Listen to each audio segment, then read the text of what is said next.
So I was talking about this emergence of cult post Mao era when the liberalization process started, and as with the concept of religion, even cult has a different meaning in the Chinese context. Like for example, in the case of uh, in the Western society, the cult usually refers to the religious group that are far removed from the dominant religion. Like for example, cult are new religious group that does not base their teachings on commonly recognized or interpretation of Christian Bible or Hebrew Bible. So that's what we read. It's not based on those commonly recognized texts. So that's what we call cult in the Western context. But in the Chinese context, cult can be even uh, innovative ones like Falun Gong, which is the most famous one, or they are drawn from the most powerful Chinese tradition. It's not like uncommon or not like in the Western context. It's more opposite in the case of China. Those cults are based on the main powerful Chinese traditions.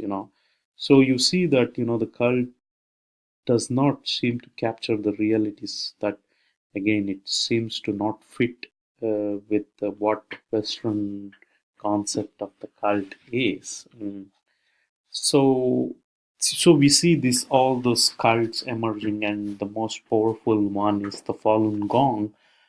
It became famous because it had this 10,000 odd followers of this cult Falun Gong,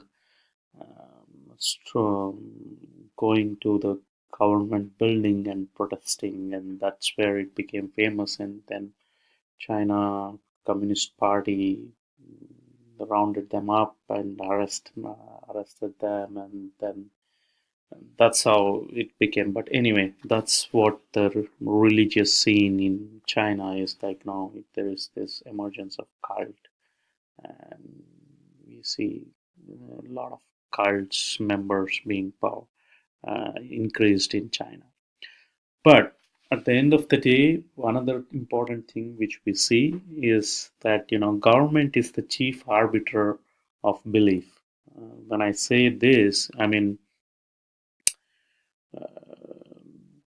the communist regime is happy that people can follow whatever belief they can, but that belief, whatever the people Chinese in the Chinese society, whatever belief they follow, it shouldn't upset political authority or social stability.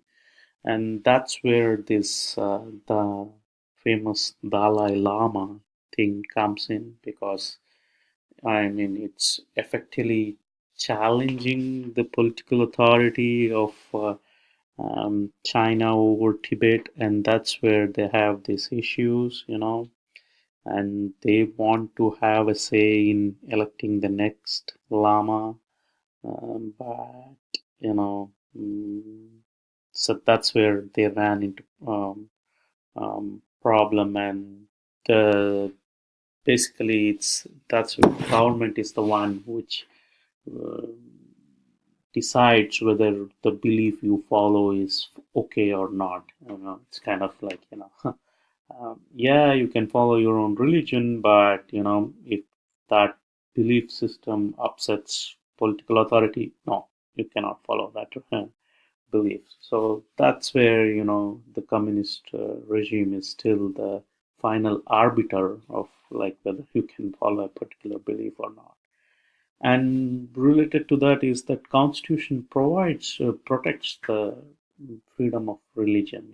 Yeah, you are free to follow any religion, and again, but you are not free to assemble. And you know and this is again, I gave you the example of Falun Gong, where followers assembled in front of government building and started protesting, and that's where I think, like, The Constitution says, yeah, I mean, we can guarantee you whatever religion you can free to follow, but you're not free to assemble, and that's the result is what this has resulting in what we call a black market or gray market religious market. I mean, mm, what do we mean by black market? And normally we refer to that in goods, like when people trade goods, when something is not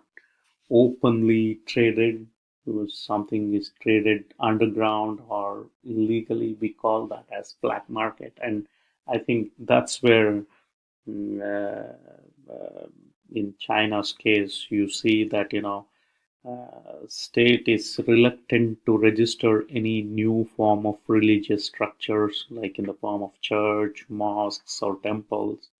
But at the same time, there is a sudden demand for religions or religious venue. People are becoming more religious in China, but at the government is not encouraging any new structure. So the next thing you see is this concept of religious black market or gray market. And one of the example of that is that the underground churches, Catholic Church. There are not enough officially open church to accommodate Chinese Catholic, and next thing you see is they are meeting underground sometimes, like Um, so that's religious black market which is happening in Chinese society now.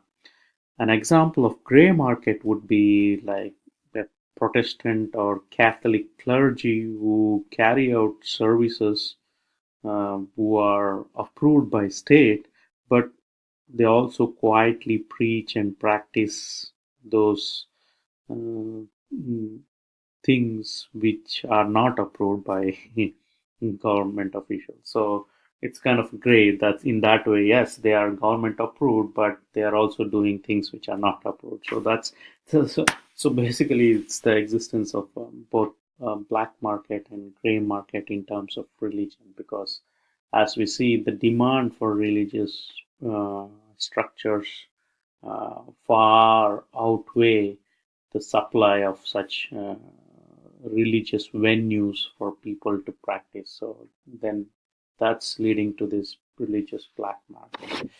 Mm, so it also, I mean, so that's how like we see how um, um, religious situation in China is leading to. And one other thing which the articles tries to um, talk about is this, this competing authority. I mean, that's where our question is: religion a challenge to the government in China? And we all this is the question again, more in terms of secularization because of society, because in we see in the modern context or in the Western context we see religion is separate from the state. So in that way this question doesn't arise, but in the case of China, I mean, we see that uh, with the post liberalization, we see there is a sudden increase in people who practice religion, but at the same time, government is trying to suppress any establishing any new form of religious structure, be it a church, be it a mosque, be it a temple. So we see that um, um, there is this Chinese Communist Party trying to fashion a more uh, effective substitute for religion. And how are they going to do?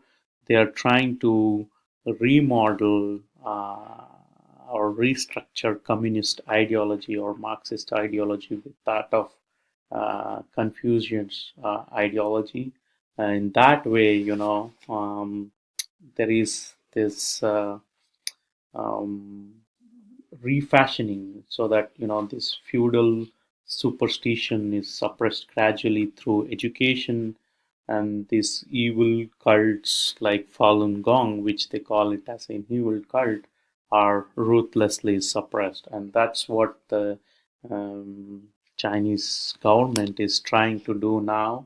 And for Muslims and for Protestant Christians, the problem with the Chinese government is more of a issue of ideology than authority. And we see that Protestant communities are growing rapidly in China post-reform era, and that's where I think the um, Chinese government is facing these problems.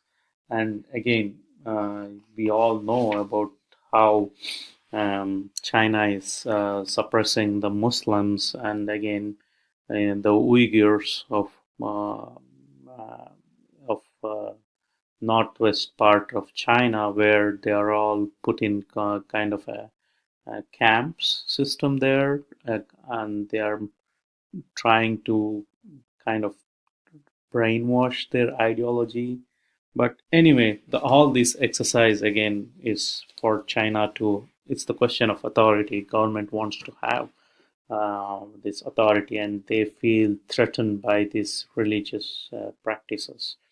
So, in fact, so all the form of religion pose difficult. Any form of religion in China pose a difficult challenge to Chinese government, and that's where Chinese government is trying to come up with a policy, and they have so far done the according to article, it's so far done a clumsy job of one size fits all policy for co-opting and controlling religion, and this policy seems to satisfy no one, and it offers enough religious freedom for citizens, for the people of China to stimulate demand for religious practices, but it also at the same time, as I mentioned, imposes restrictions to satisfy those demands fully in a legitimate way, and that's important, and that's where this leading to this cults, development of cults like Falun Gong and underground practices, black market religions. So again, that's what the situation is, and government is trying to do that, tackle that by increasing the credibility of official Marxist ideology. The Communist Party is trying to fashion a more effective ideological substitute for religion, and one strategy is to better formulate and explain Marxism, and the other strategy is gaining some support of late is to propagate a state-sponsored Confucian philosophy, which is built on Chinese tradition and Chinese vision of moral order. And again, so these are the two strategies which Chinese government is trying to implement to tackle the so-called the authority of religion in Chinese society. And in the era of globalization, again, with the Chinese government attempt to grapple with this religious expose, as with the opening of trade and services, the ideas also get exchanged between societies, and that's where Chinese government is trying to grapple with in the era of globalization, and how to tackle this, and that would be a challenge and an important aspect to see in the coming days, how China is going to tackle this aspect.